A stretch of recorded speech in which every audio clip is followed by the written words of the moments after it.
Oke, kita langsung nih ya, kita langsung bicara assessment center ya. Karir serta organisasi itu apa sih kegunaannya? Untuk karir serta organisasi, Tempatnya sendiri, kami sudah ada unit assessment center itu di BPS RI di gedung 1 lantai 8. jadi dari tempatnya juga kita udah ada nih Bang Ignas. Jadi kalau tadi saya bahas assessment center itu bukanlah sebuah tempatnya kita sebenarnya sudah punya nih di BPS Pusat, namanya Puspenkom, Pusat Penilaian Kompetensi, seperti itu.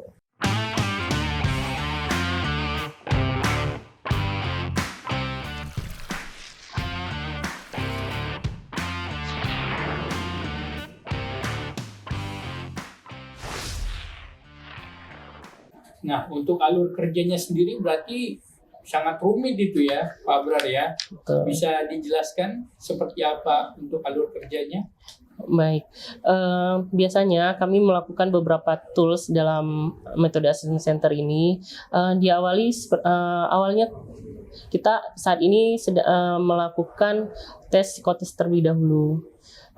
Ada beberapa, mungkin Mbak Dara sebagai psikologi yang lebih mumpuni menjelaskan hal ini ya.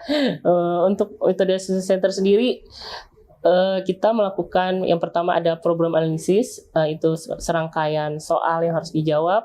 Selanjutnya ada dua, ada yang soal problem analisis dilanjutkan dengan LGD, leaderless group discussion.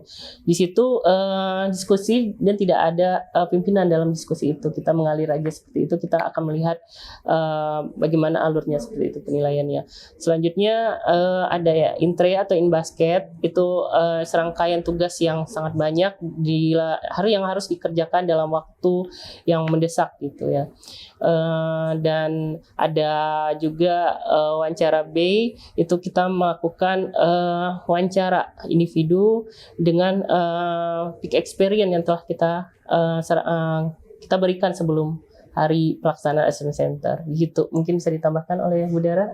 Ya, kalau dari alur mungkin sudah ya, itu dari mungkin tools-tools yang kita berikan untuk peserta saat pelaksanaan assessment itu sebagian toolsnya ya. Jadi mungkin setiap kali assessment tidak sama gitu. Jadi tools-tools itu bisa kita desain berdasarkan kebutuhan dan disesuaikan juga dengan jabatan yang akan dilamar. Seperti itu, kebutuhan jabatan yang akan dilamar. Alurnya mungkin secara umum seperti itu. Nah, kita bagaimana kemudian BPS itu harus melakukan assessment, misalnya seperti kita di daerah nih gitu ya. Di daerah ini kadang-kadang kan juga bingung gitu, kayak kita di Sumut kalau misalnya kita butuh untuk mengakses seorang pegawai itu sebenarnya harus kemana nih, karena Puspenkomnya kan cuma ada di pusat. Nah itu sejauh ini kita bersurat ya Mas Abrar ya, kita bersurat ke sesama memohon gitu ya, melakukan mengajukan permohonan untuk bantuan asesor nih dari pusat. Jadi asesmen selama ini yang kita lakukan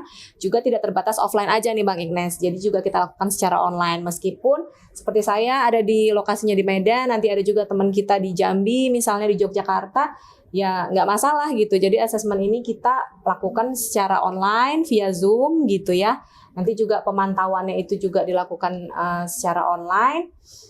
Pesertanya juga berada di tempat yang lain juga tidak ada masalah gitu ya, karena kan sekarang kecanggihan teknologi juga sudah semakin berkembang. Nah kalau misalnya kita mendapat persetujuan tadi dari sesama untuk asesmen itu bisa dilakukan, nanti tim kita diturunkan ke provinsi atau satker yang meminta bantuan tersebut. Kemudian kita akan melaksanakan asesmen sesuai dengan permintaan daerah, seperti itu mungkin dari si alur ya, Mas Abrar. Betul. Iya. Jadi bagaimana sih alur kerja pelaksanaan asesmen itu? Apa sebetulnya yang dipotret melalui proses asesmen tersebut? Oke. Ya tadi mungkin alur sudah dijelaskan sebelumnya ya. Kalau soal apa yang dipotret mungkin sama seperti apa yang dilakukan assessment center di mungkin tidak hanya di BPS tapi di mana-mana gitu, pastinya kan memotret kompetensi ya. Seperti yang sudah saya jelaskan di awal. Nah, ada 9 kompetensi dasar yang harus dimiliki ASN berdasarkan Permenpan itu. Yang pertama integritas Bang Ignas, kemudian ada juga kerjasama, kemudian komunikasi, pelayanan publik, pengembangan diri dan orang lain, pengambilan keputusan, mengelola perubahan, kemudian juga Orientasi pada hasil. orientasi pada hasil, dan juga ada sosiokulturalnya. Nah, seperti itu. Jadi kalau bisa dipetakan gitu ya, intinya mungkin bisa dibagi ke dalam 4 hal utama sebenarnya itu Bang Ines. Jadi bagaimana assessment center itu bisa melihat yang pertama dari sisi kemampuan berpikir mungkin ya, kemampuan berpikir Bang Abrar, kemampuan berpikirnya seseorang itu bagaimana. Kemudian dari sisi aspek kerjanya gitu ya, tadi seperti dari kompetensi misalnya di orientasi hasil tadi bisa membaca dari menjelaskan tentang aspek bagaimana aspek kinerja dia. Kemudian yang ketiga juga melihat dari sisi self managing gitu ya, self managing bagaimana seseorang itu mengelola dirinya gitu, memanage dirinya sendiri. Nah, seperti itu. Yang terakhir ingin melihat tentang kemampuan seseorang di dalam relationnya gitu, di dalam relationnya atau hubungan dia dengan rekan kerja atau atasannya. Nah, itu mungkin 4 hal utama yang ingin dilihat dari sebuah proses assessment yang kemudian diturunkan ke 9 kompetensi yang akan diukur. Itu mungkin Bang Ines. Iya, jadi banyak ya variabelnya untuk menjadi seseorang yang bisa dipromosikan ataupun menjadi pejabat di BPS pada suatu saat nanti. Nah, setelah dilakukan assessment tadi kan pasti banyak yang mengakses, ya kan? Iya. Nah, lalu melapornya ke siapa lagi itu? Banyak yang mau akses. Nah, ini nih masa berarti antrian kita kan. Iya, Banyak banget ya. Ya karena asesor kita masih terbatas, jadi kita emang harus melakukan persetujuan dari Pak Sistama terlebih dahulu seperti itu. Jadi ketika Pak Sistama setuju, baru kita akan merancang tools yang akan digunakan sesuai dengan jabatan seperti itu. Selain itu juga kita setelah ada hasilnya, kita juga akan meng-coaching pegawai yang nilai asesmennya kurang baik seperti itu. Selain itu juga kita bisa coaching itu memberikan feedback kepada pegawai dari hasil asesmen tersebut. Seperti itu Bang Ignas. Ya, jadi pasti para narasumber ini memiliki harapan ya terhadap assessment center ini. Jadi kira-kira harapannya itu seperti apa nih Bu Dara dan Pak Abrar? Masa Abrar mungkin. Baik, harapan kami semoga semakin banyak ya asesor-asesor yang bergabung bersama kami. Jadi tidak perlu dari latar belakang psikologi, asal ada kemauan, ada minat seperti saya contohnya salah satu-satunya nih yang di luar psikolog yang bergabung dengan assessment center seperti itu. Ya, selain itu harapan kita juga ke depannya asesmen tidak lagi sendiri-sendiri, tapi terpusat. Jadi terjadwal secara rutin sehingga menjadi program rutin dari organisasi kita. Seperti itu, Bang Ignas. Iya.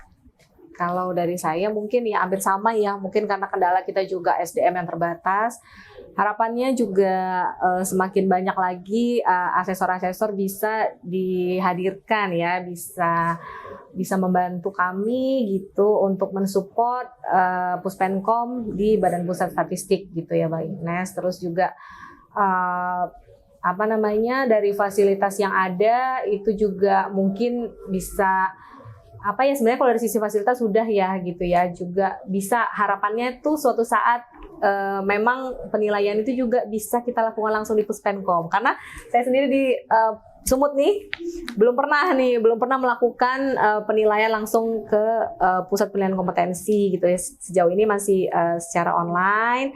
Kemudian juga bisa lebih maju lagi kalau saat ini mungkin akreditasinya masih B, mungkin harapannya bisa ke depannya akreditasinya meningkat sehingga kita juga lebih luas lagi ya cakupan kita itu di dalam mengakses. Mungkin itu Bang Ignas. Iya. Jadi begitulah kawan cerita, luar biasa ya. Jadi tidak perlu khawatir atau bagaimana karir kita di BPS ke depannya karena sudah adanya assessment center ini. Jadi sampai sini episode kita untuk sore hari ini. Jangan lupa like, comment, share, and subscribe program Asik Senior Kenali Perubahan Paskaliba. Sampai jumpa lagi di episode yang akan datang. Dadah! Terima kasih.